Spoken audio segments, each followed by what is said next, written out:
இன்று பங்குனி உத்திரம். பல வகைகளில் மிகவும் சிறப்பு வாய்ந்த நன்னாளாகும் இது.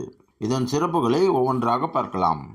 பங்குனி உத்திரம் முக்கியமாக முருகனுக்குரிய சிறப்பு நோன்பு நாளாக கொண்டாடப்படுகிறது. இது பங்குனி மாதத்தில் வரும் உத்தர நட்சத்திர நாளாகும். தமிழ் மாதங்களில் 12ஆம் மாதம், பங்குனி நட்சத்திரங்களில் 12ஆம் நட்சத்திரம் உத்திரம். எனவே 12 கைகள் உடைய வேலவனுக்கு சிறப்பான நாளாக கொண்டாடப்படுகிறது.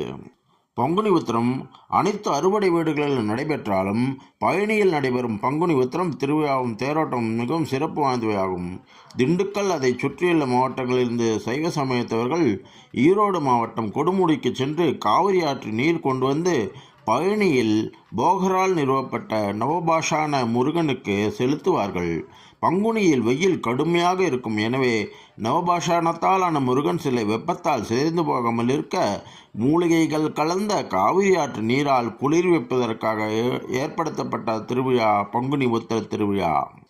சிவனுக்கும் பார்வதிக்கும் சோமசுந்தரர் என்ற மீனாட்சி என்றும் நாமம் கொடுத்து மனம் செய்வித்த நாளும் பங்குனி உத்திர நாளாகும். சிவனின் மோன நிலையை கலைத்த மன்மதனை எரித்ததால் கலங்கி நின்ற தேவர்களுக்கு ஆறுதல் வார்த்தையாக சிவன் தேவியை இந்நாளில் மணந்தார் என்பது ஐதீகம். இந்த நாளில் சிவனுக்கும் பார்வதிக்கும் ஆடை அணிகளால் அழகு செய்து மணவரையில் அமர்த்தி வாத்தியங்கள் முழங்க வேதங்கள் ஓதி ஹோமம் வளர்த்து சோத்திரங்கள் கூறி தாலி கட்டி வாழ்த்துக்கள் கூறி அலங்கரித்த பல்லாக்கில் இருவரையும் ஊர்வலமாக கொண்டு சென்று பள்ளி அறைக்கு அனுப்பி வைப்பார்கள். இந்த நாளில் அம்மையப்பனை குறித்து செய்வர்கள் விரதம் இருப்பார்கள்.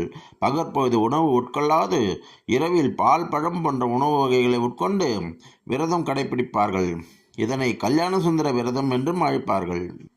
மேலும் இந்த நாளில் ராமன் சீதையையும் முருகன் தெய்வானையும் மணந்தனர். திருவரங்கநாதர் ஆண்டாள் முதலிய தெய்வ திருமணங்கள் பலவும் பங்குனி உத்திர நாளன்று நடைபெற்றன. இதனால் பங்குனி உத்திர விரதம் திருமண விரதம் என்றும் கல்யாண விரதம் என்றும் போற்றப்படுகிறது. காரைக்கால் அம்மையார் முக்தி அடைந்த தினம் இதுவாகும். மேலும் அனைத்து புனித நதிகளும் தும்புரு தீர்த்தத்தில் இணையும் நாளாகவும் கருதப்படுகிறது. மகாலட்சுமி இந்த நாளில் விரதம் இருந்து மகாவிஷ்ணுவின் திருமார்பில் இடம் பிடித்தாள். பிரம்மன் தன் மனைவி சரஸ்வதியை நாக்கிலேயே வைத்துக் கொள்ளும்படியான வரத்தை பெற்றார். சந்திர பகவான் கார்த்திகை, ரோகிணி உள்ளிட்ட 27 நட்சத்திரங்களை மனைவியராக அடைந்த புண்ணிய தினமும் இதுவாகும். காஞ்சியில் காமாட்சி அம்மன் ஆற்று மணலை சிவலிங்கமாக பிடித்து வழிபட்டு சிவனின் அருளை பெற்றது இந்த நாள். மதுரையில் மீனாட்சி சுந்தரேஸ்வரர் திருமணம் நடந்தது. ஆண்டாள் ரங்கமன்னார் திருமணம் நடந்தது. அர்ஜுனன் பிறந்தது இந்த நாளில்தான். சுவாமி ஐயப்பனின் திரு அவதார திருநாளும் பங்குனி உத்திரத்தின்தான். மன்மதனை சிவன் உயிர்ப்பித்த நாளும் இதுதான். மார்க்கண்டேயனுக்காக சிவன் காலனை தன் காலால் உதைத்த நாளும் இதுதான்.